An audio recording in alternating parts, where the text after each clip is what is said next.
चलिए हम लोग याद करें, पिछले क्लास में हम लोगों ने पढ़ा था C4 साइकिल।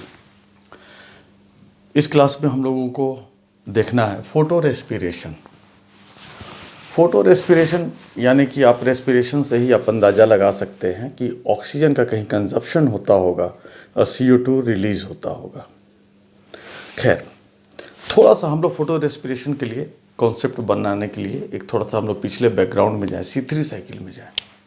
C3 साइकिल में क्या होता था, RUBP याद होगा आपको कि CO2 कंबाइन करता था RUBP कंपाउंड से इन the presence of rubisco enzyme, और क्या बनाता था, 2 मोल ऑफ PGA बनाता था। 3 कार्बन कंपाउंड था, फॉस्फोग्लिसरिक एसिड। क्या था इन C3 साइकिल, क्या था, RUBP रूबिस्को एंजाइम के प्रेजेंस में क्या करता था, ये CO2 से कंबाइन करता था, बल्कि कहा जाए RUBP plus CO2 in the presence of rubisco enzyme. 2 mole of पहला PGA, 2 मोल PGA बनाता था, फॉस्फोग्लिसरिक एसिड, या इसके आयोनाइज फॉर्म को हम लोग कहते हैं फॉस्फोग्लिसरेट। ये बनाता था, ये 3 कार्बन कंपाउंड था। बढ़िया बात। लेकिन इस आप ये देखिए, इस एंजाइम का पूरा नाम क्या है, रूबिस्को।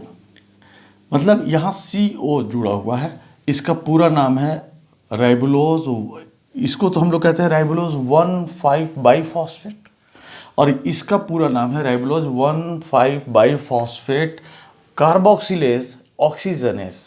मतलब इस कंपाउंड का नाम और प्लस कार्बोक्सिलेज ऑक्सीजनेस। सुनिए पूरा बात को। कार्बोक्सिलेज का मतलब होता है जो कार्बन डाइऑक्साइड को कंबाइन करने में हेल्प करे, और ऑक्सीजनेज इसका मतलब होता है ऐसा एंजाइम जो ऑक्सीजन मोलेकुल को कंबाइन करने में हेल्प करे। यानी कि इसकी विशेषता क्या है, ये RUBP कंपाउंड से कार्बन डाइऑक्साइड को कंबाइन करने में हेल्प तो करता ही है, प्लस ऑक्सीजन को भी कंबाइन करने में हेल्प करता है।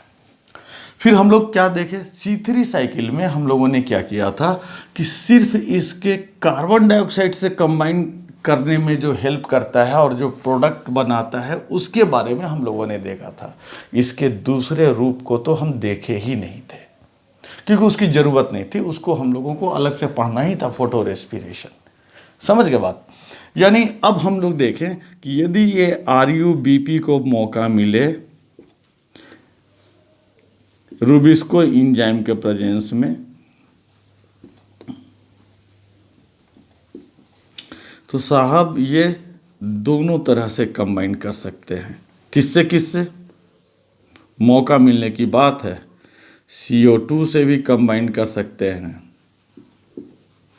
और O2 से भी कंबाइन कर सकते हैं। CO2 से कंबाइन करेंगे तो ये तो हम लोग पहले ही देख चुके हैं, C3 साइकिल में 2 मोल PGA बनाता है C3 साइकिल में, और PGA जो होता है 3 कार्बन कंपाउंड होता है इन C3 साइकिल।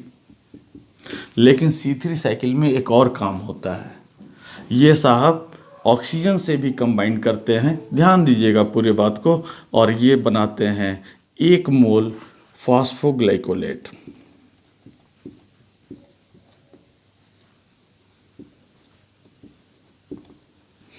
प्लस 1 मोल PGA।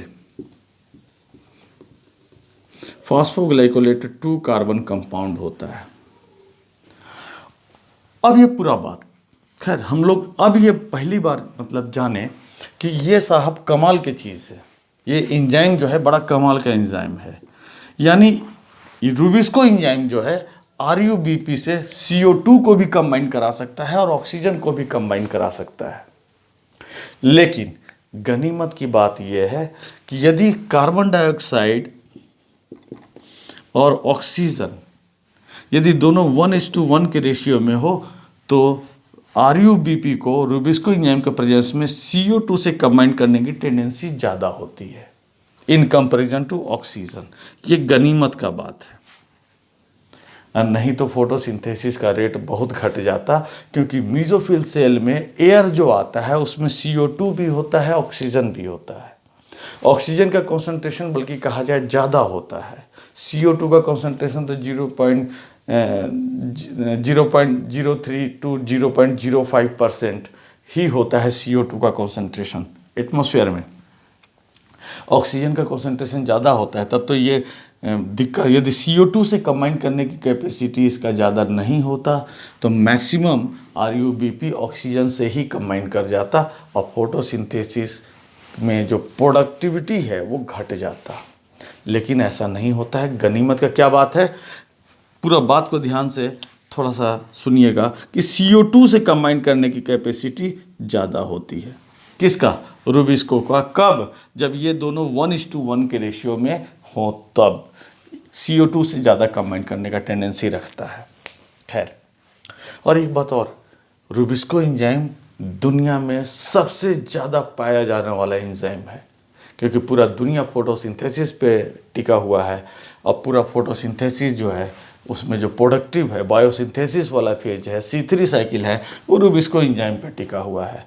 यानी one of the most abundant, या कहा जाए कि most abundant enzyme which is found on earth is called is rubisco enzyme.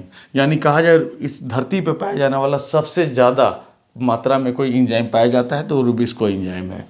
खैर, आगे देखें तो हमारा ये बात आप समझ गए होंगे कि CO2 से इसका कंबाइन करने की टेंडेंसी ज़्यादा होती है in comparison to O2 when they are present in 1:1 ratio.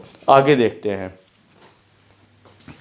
अब इसमें क्या होता है, ये फास्फोग्लाइकोलेट जो है फिर आगे जाके क्या करते हैं पता है? PGA तो हम लोगों को पता है कि PGA फास्फोग्लिसरिक एसिड तो ठीक है, ये बन गया, यहाँ भी बनता था, सब अच्छी बात है। लेकिन ये फास्फोग्लाइकोलेट जो है ये क्या करता है आगे जाके? ग्लाइकोलेट, हालांकि हम लोगों को उतना नहीं पढ़ना है, ग्लाइकोलेट, ग्लाइसिन, इस सब में कन्वर्ट होता रहता है और आगे जाके आगे भी चलता रहता है साइकिल, और फिर बाद में जाके कन्वर्ट होता है। ये साहब करते क्या हैं? ग्लाइसिन एक एमिनो एसिड है, ये साहब यहाँ पे NH3CO2 रिलीज़ करते हैं। अब सोचिए, ऑक्सीजन कंज्यूम किया और CO2 रिलीज़ किया। एक और बात बता दें आपको, आगे इसके बाद आगे बढ़ेगा तो सेरीन, फिर ग्लाइसिन वगैरह में चेंज होता है, फिर लास्ट में PGA में कन्वर्ट होता है। उतना डिटेल हम लोग को नहीं जाना है। तो उस दौरान ये साहब एक जगह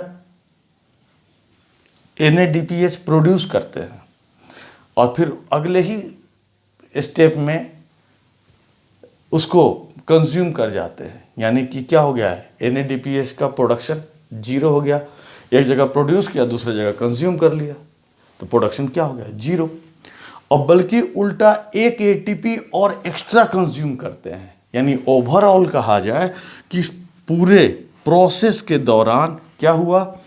RUBP, ये वाला पार्ट छोड़ दीजिए, ऑक्सीजन से कंबाइन करके in the presence of rubisco enzyme it form phosphoglycolate, one molecule of phosphoglycolate and 1 molecule of PGA, and it release CO2 on the cost of, by the consumption of overall 1 ATP.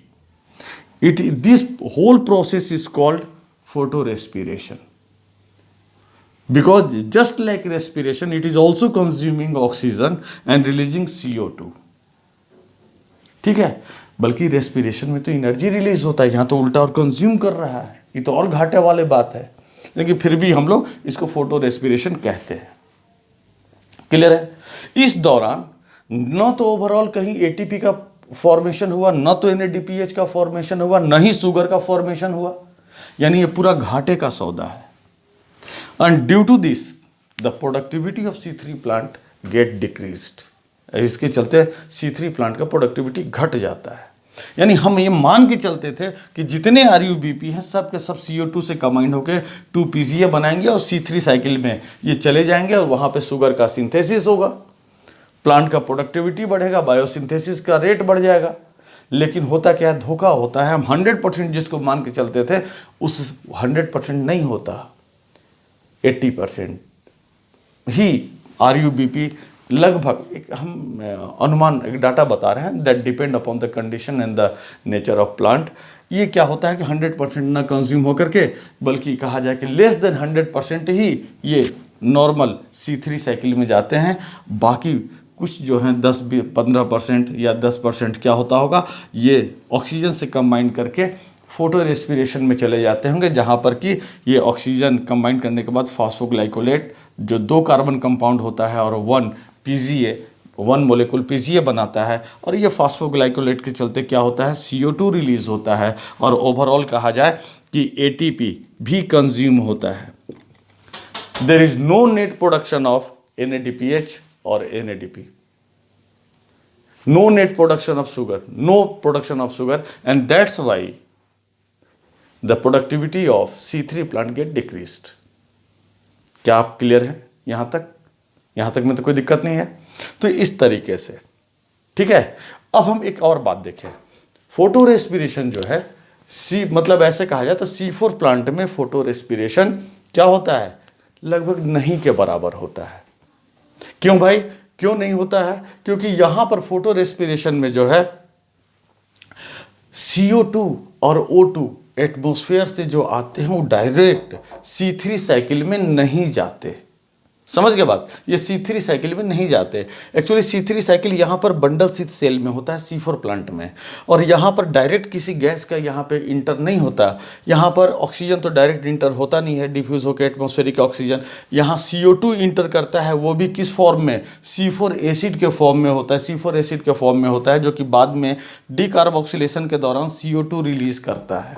यानी overall कहा जाए तो CO2 का concentration इस bundle स्थित cell में कई गुना ज़्यादा होता है, और इसके चलते ऑक्सीजन यहाँ आसपास भी नहीं फटकते नॉर्मली। और होता क्या है कि यहाँ पर जो C3 साइकिल में RUBP है, रुबिस्को एंजाइम है, वो रुबिस्को एंजाइम सिर्फ और सिर्फ CO2 से कंबाइन करता है, और इसको ऑक्सीजन से कंबाइन करने का मौका ही नहीं मिलता। एंड इसलिए नेट जो प्रोडक्शन होता है वो ग्लूकोज का वो ज़्यादा होता है in comparison to C3 plant. क्योंकि C3 प्लांट में तो एक संभावना है कि डायरेक्ट ऑक्सीजन जो है, एटमॉस्फेरिक ऑक्सीजन, वहाँ पर RUBP के संपर्क में आता है और कुछ न कुछ फोटो रेस्पिरेशन होता है। लेकिन यहाँ तो डायरेक्ट संपर्क होने के सवाल ही नहीं है। यहाँ तो ये CO2 जो पहुँचता है वो C4 एसिड या कोई 4 कार्बन वाले एसिड के फॉर्म में पहुँचता है, चाहे मैलेइक एसिड या एस्पार्टिक एसिड के फॉर्म में पहुँचता है, और इस बंडल C3 में पहुँचने के बाद वो फिर एसिड टूटता है और C3 एसिड बनाता है और एक CO2 रिलीज होता है। ये CO2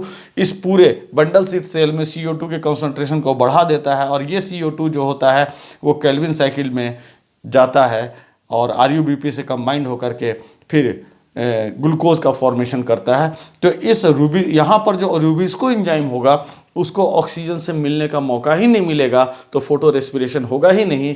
तो क्या होगा, ग्लूकोज का सिंथेसिस ज़्यादा होगा, प्रोडक्टिविटी ज़्यादा होगा, तो यील्ड भी ज़्यादा मिलेगा। यानी C4 plant are more productive या more efficient in comparison to C3 plant, because in C3 plant there is some photo oxidation, but the photo oxidation in case of C4 plant doesn't take place practically, है ना।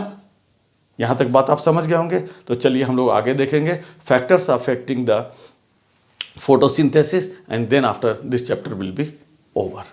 Clear है? चलिए।